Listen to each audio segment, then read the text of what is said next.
Hi there, folks. Welcome back to another episode of the Short and Stout Guys. We are the Short and Stout Guys. I'm Terry. And I'm Daniel. Today we're going to do yet another Halloween Horror Nights video. Previously, we talked about the IP houses, the original houses, and the scare zones. What are we going to be talking about today? Well, today we're going to talk about two different things, Daniel. We're going to talk mainly about street experiences. All right. That are around the park during HHN. And then we'll also talk very briefly about the dance show that takes place over in the stadium, kind of in between Men in Black and where you get to Diagon Alley area.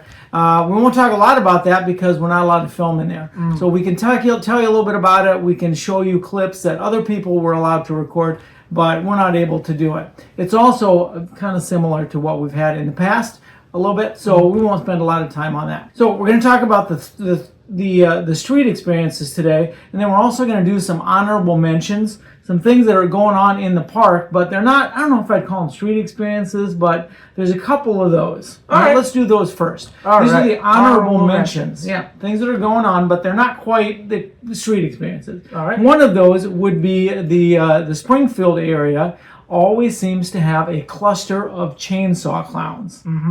Clowns running around with chainsaws. Now, chainsaw noises are kind of a staple of HHN. They are. Hearing those chainsaws going off around the park. We do have them in the opening in the Origins of Horror area too, but they're not chainsaw clowns. They're more the chainsaw masons, you know, that constructed the statues, I guess, and stuff. But in the Springfield area, it's different. You have a horde of these roaming chainsaw clowns. And they're good. I mean, they surprise you. They kind of come out of nowhere. And they do interact a little bit with the people. I've seen, like, one of them going up to a kid and being like, "Hi, how are you?" Yeah. They're kind of terrifying. But also, they will occasionally stop and let you get a photograph if you're nice about it. So, I mean, that's not what they're there for, but occasionally. One of them did stop my wife and let her know that her bag was open. I thought that was really nice of them, so stuff didn't fall out of her bag. He was kind of like, "Ma'am, your bag is open," and it was too. Stuff would have dropped out. So it was nice that they let her know before going at her with the chainsaw. But anyway, so we got to tip our hats to the chainsaw clowns in the Springfield area. They do a great job. They are very active. I mean, I couldn't do that job, but they do a really nice job of adding to the HHN legacy. All right. Another thing that we'll give an honorable mention to is that kind of across from Mel's Die-In or Drive-In, whichever way you want to go, there is the HHN bar. And the last couple years, in the behind the bar, I mean, you can get a drink there if that's what you're into. Behind that, they've got some of the characters from the original houses. Now, last year, I think they had a goblin there. I don't really remember who else was there. There was a couple other characters. There was a goblin and, like, a kid from the Candy Factory, I think. Oh, okay. Yeah, so the thing is, you can't film in the houses, right? But you want to take some memory back with you of what went on that year. It's nice to be able to get a photo of some of these characters from the original houses. Well, this year, they have the artist from Artista. The Spanish Hunter. Yep, you can get a picture with him. And they have the crazy little girl from Dolls Let's Play Dead is in there. And I really like that one because you never really get a good look at her. Like, you can see her sort of in the house peeking in through the windows, and you get to see sort of what she looks like on some of the shirts they sell in the store. But here we have a full character of this lady, and she has a little doll that has, like, knives for hands. The only disappointment for me was where are Hatchet and Chains? I know, right? I want a picture with Hatchet and Chains. Right? I also would like to get a picture with Gawkin, the Monsters of the North, something from that particular house.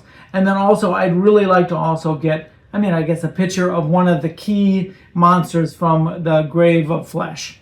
Just a big teeth Just monster. need more character things with the original houses. Yeah, just something you can take with you, right? Picture with them real quick, off you go. But they're really nice about posing for pictures and or video, whatever you want, at that HHN bar over behind Mel's. All right? All right, now we get to the street experiences, and there are mainly 3 of these. All right? We're going to go do them in kind of reverse order, of our least favorite to our most favorite. Our least favorite of the 3 street experiences were Club Horror. Now, some people may call Club Horror a scare zone, but it's not. Not really a scare zone. So it's the area in between where the stage is for the dance performance, and then you've got kind of this area where the Fast and Furious ride unloads, I guess, right? And then you move over into the loading zone for Jason and that kind of stuff. So you're kind of in between the scare zone of the Toxic 20s and the dance show. So this is kind of like a transition almost between a scare zone and the dance show. Maybe that's why they went this direction. It's not my favorite thing. I mean, you know, if it's supposed to be a scare zone, it definitely tells that they probably put more money in the other three scare zones than this one. There's not much going on. There is a bar there. Again, you can buy drinks from a mobile bar. It's like a trailer that they sell drinks out of.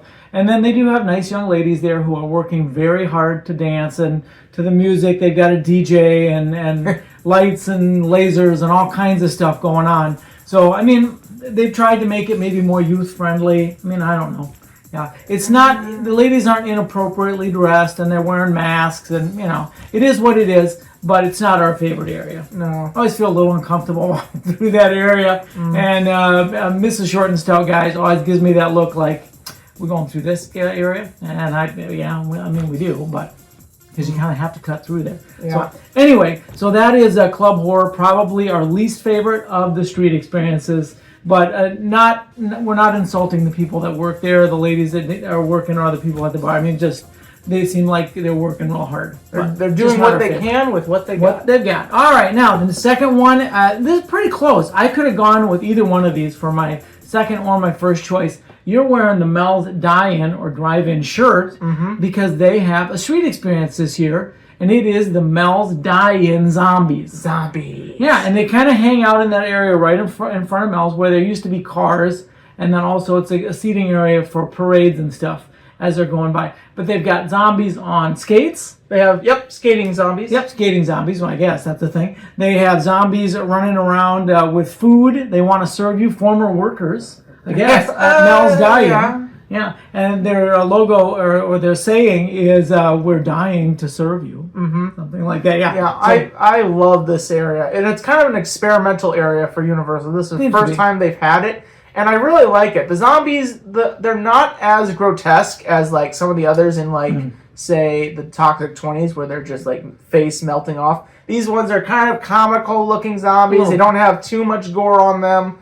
And they are a lot of fun. And they're serving body parts. Well, yeah. Can't always make out what it is, but sometimes it'll be a foot or a hand. I'm more into the finger food. Yeah, that's gross. Anyway, so they will run at you occasionally, or if you're in eating at Mel's Die-In, they don't come in the restaurant, but they will come in and look in the window and offer you whatever they're carrying around. But they do a really nice job at a lighter-hearted scare zone kind of thing. I like it. I think it's a pretty cool addition, what they've done. It's always fun when they skate on by and freak a group of girls out. They do run at you. I mean, they do a nice job with that. Honestly, the skating guys, that takes a lot of talent to do that. So kudos to Universal for coming up with a clever tie-in for the Mel's Die-In and Drive-In area. Hope to see it in more years to come. Absolutely. Fun.